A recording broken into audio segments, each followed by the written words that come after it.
या सरकारला काय हवंय याच्यासाठी म्हणून निवडणूक आयोग जे काही काम करतंय याच्यामध्ये काल त्यांनी एक नवीन नोटिफिकेशन काढलं की आज मतदानाच्या आदल्या दिवशी तुम्ही 5 वाजेपर्यंत मतदारांना भेटू शकता. ही नवीन प्रथा, नवीन पद्धत कशी काय आली आणि कुठून आली ही काही कल्पना नाही. आणि आजच कशी अचानक आली, जी विधानसभेला का नव्हती, जी लोकसभेला का नव्हती, जी अगोदरच्या कुठच्याही निवडणुकांना का नव्हती, ही आत्ता कशासाठी आली. आणि त्याच्यात त्यांनी सांगितलं की तुम्ही मतदारांना जाऊन भेटू शकता पण पत्रकं वाटू शकत नाही. मग कदाचित पैसे वाटू शकत असं त्यांना म्हणायचं असेल.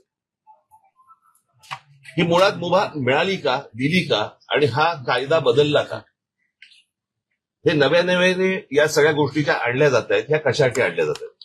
ह्याच्यातली अजून एक दुसरी गोष्ट, आता त्यांनी एक काहीतरी पाडू नावाचं एक काहीतरी मशीन आणलंय, प्रिंटिंग ऑक्झिलरी डिस्प्ले युनिट.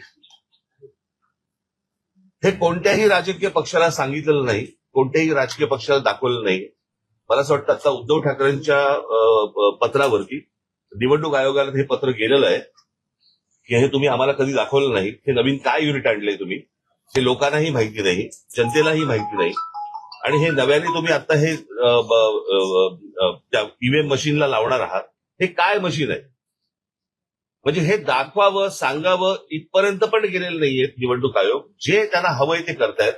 ते वाघमारे ह्याच्यावरती उत्तर द्यायला तयार नाहीयेत. अर्थात आत्ताच्या सरकारने हा वाघ कधीच मारून टाकलाय, त्याच्यामुळे त्यांच्याकडनं काही अपेक्षा नाहीयेत. परंतु ही कोणती प्रथा आणि ही कोणत्या गोष्टी या महाराष्ट्रामध्ये चालू आहेत आणि निवडणुकीच्या तोंडावरती रोजच्या रोज हे कायदे बदलतायत, हा काय प्रकार आहे. मला असं वाटतं की पत्रकार म्हणून तुम्ही देखील ह्या गोष्टींचे प्रश्न त्यांना विचारले पाहिजेत, जनतेने पण विचारले पाहिजेत की हा काय प्रकार सुरू आहे तो.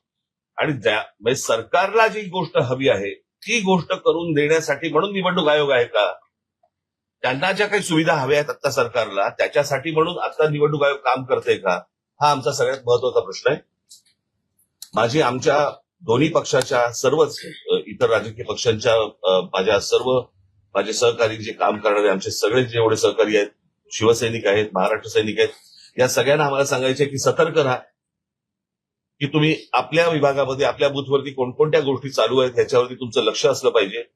हे आता जे सत्ताधारी पक्ष आहेत ह्यांचे जे उमेदवार जे लोकांकडे जात आहेत त्यांच्यावरती लक्ष ठेवा. हे कुठे काय पैसे वाटतायत, कारण आता अनेक रील्स ही आता बाहेर आलेली आहेत, तुमच्या मार्फतही अनेक गोष्टी बाहेर आलेल्या आहेत की याच्यामध्ये कशा प्रकारे पैसे वाटले जात आहेत. भारतीय जनता पक्षाच्या आणि शिंदेच्या त्या पॅम्पलेटच्या आतमध्ये 5-5 हजार रुपये टाकून ते पैसे वाटले जात आहेत. त्यातल्या आनंदाच्या अनेक काही गोष्टी आहेत की ज्याच्यामध्ये लोक नाकारतात पण आहेत. ही पण एक आनंदाची गोष्ट आहे. परंतु या सगळ्या गोष्टींसाठी हारलेली गोष्ट पुन्हा जिंकण्यासाठी म्हणून निवडणूक आयोग सरकारला मदत करतंय, हे हा आमचा निश्चित आरोप आहे निवडणूक आयोगावरती. आणि मला असं वाटतं की जनतेने आणि शिवसेना आणि महाराष्ट्र नवनिर्माण सेनेच्या पक्षातल्या सर्व आमच्या सहकाऱ्यांना महाराष्ट्र सैनिकांनी आणि शिवसैनिकांनी सतर्क राहावं एवढंच फक्त सांगण्यासाठी आज तुमच्या समोर आलो. नवनवीन घडामोडी पाहण्यासाठी स्टार महाराष्ट्र न्यूजला सबस्क्राईब करा आणि ताज्या बातम्यांचे अपडेट मिळवण्यासाठी बेल आयकॉनला प्रेस करा आणि परिपूर्ण बातमी बरोबर रहा, इतरांपेक्षा एक पाऊल पुढे.